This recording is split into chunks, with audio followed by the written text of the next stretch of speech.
Hey, welcome to Will Cook Music Reviews. I'm Will Cook, and today I am doing an album roundup. I've got a whole ton of albums from 2020 that I have been wanting to share my thoughts on, but I just don't have time to do these in-depth reviews for them, so decided to share my brief thoughts on a handful of them here. Now we'll start with Best Frenz 30% Off EP, released all the way back in July. It's 4 songs from Joywave frontman Daniel Armbruster and Sir Sly instrumentalist Jason Soweto, I believe written around the onset of the pandemic. It's a good little blend between the two bands' sounds, which aren't wildly different to begin with. Pretty chill alternative synth-pop. You get some catchy, thick beats, a real crunchy fullness to the hook of Ugly Ending. Daniel's got a bit of a dreary, bored attitude to his performance. I'm more pulled in with Get Strong, which has a much lighter tone and an upbeat feel to it to help balance its end-of-the-world lyrics. Super catchy, kind of dreamy hook about planning to hit the gym and getting that Model 3 as long as the world doesn't come to an end before then. Pressure Cooking's got some funk to it, some catchy turntable-like playfulness, a little repetitive with that hook though. I liked you better.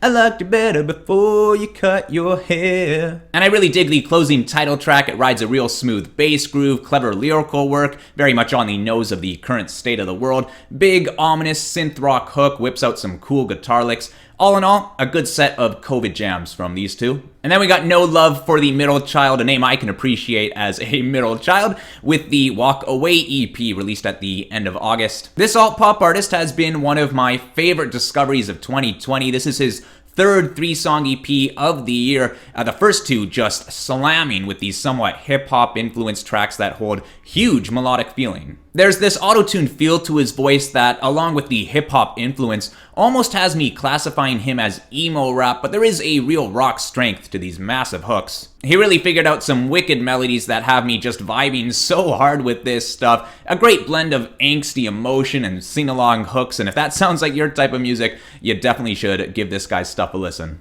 And then Lovelytheband's August release with Conversations with Myself About You. This Cali pop band has got to be one of the biggest surprises of the year for me. I was not expecting this level of quality from them after their 2018 debut. They caught me with the catchy single Broken, and I had some fun with These Are My Friends, but the 16-song album at nearly an hour was way overloaded, and it was honestly a travesty of a listen from what I remember. So I wasn't expecting much when they popped up on my radar again early this year with the lead single Loneliness for Love, but I enjoyed it decently. It's a sappy pity party love song, a solid beat, an easy hook. And then they came back around a couple months later with the second single, Waste, and damn was I impressed with this song. It has this dark 80s night drive in Miami feel to it, and it felt like I could finally start to take these guys a bit more seriously. The third single, I Should Be Happy, is a bit of a bummer, but I appreciated the potent sadness of it all. And then we got IDWGTYP in June, and what a wicked bit of fun this song is. Love the attitude, love the delivery, super playful track. But the biggest surprise came with the final single before the album's release in Buzzcut. What a ride. Hands down the coolest song I've heard from these guys. Chill vibes, but also tight and driven. The drums are super crisp with these tight little drum fills, and then it moves into the 16th notes during the post-chorus with the Summer of the Buzz cut, and I just honestly wasn't expecting something this up my alley from Lovelytheband. And as for the rest of the album, still a big one at 50 minutes and nothing else to go quite as crazy over, but no straight up huge disappointments for me either. Overall leaves me feeling much more satisfied than their debut. And we'll wrap up the roundup with the September release from yours truly called Self-Care. Now this is the debut full-length from this Australian pop-punk group. I definitely got some old-school Paramore vibes when I caught them last year with their Afterglow EP. Their song High Hopes is unreal. Paramore may have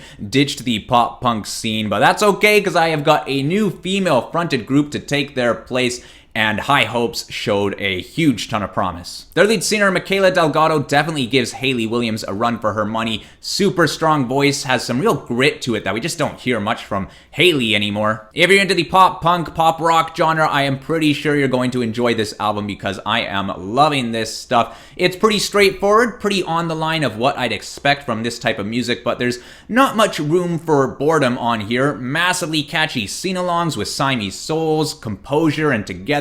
And the ones that don't have me singing along still have that real bright and heavy-handed sound. They squeeze in a couple of slower songs. Half of Me doesn't do much for me, but the song Undersize is so catchy. They add in some fun little sound effects that give me vibes of the song Find a Way from The Used. And they save one of the best for last with Heart Sleeve. Holy hell, what a hit with that drop into the chorus. I'm all about the drops in my music, and this one very much satisfies that craving, but unfortunately they pull the old move of doing a long extended outro instead of going back into one final chorus for that third chorus like you'd usually expect in a song, and that does leave a bit of a sour taste in my mouth. Like when you have a hook that big and juicy, bleed that baby dry. And that wraps it up for my first ever Roundup review. Hit the thumbs up if you liked the reviews, and hit that subscribe. I've got more on the way, and leave your thoughts in the comments below. I'd love to chat. I'll see you with the next one.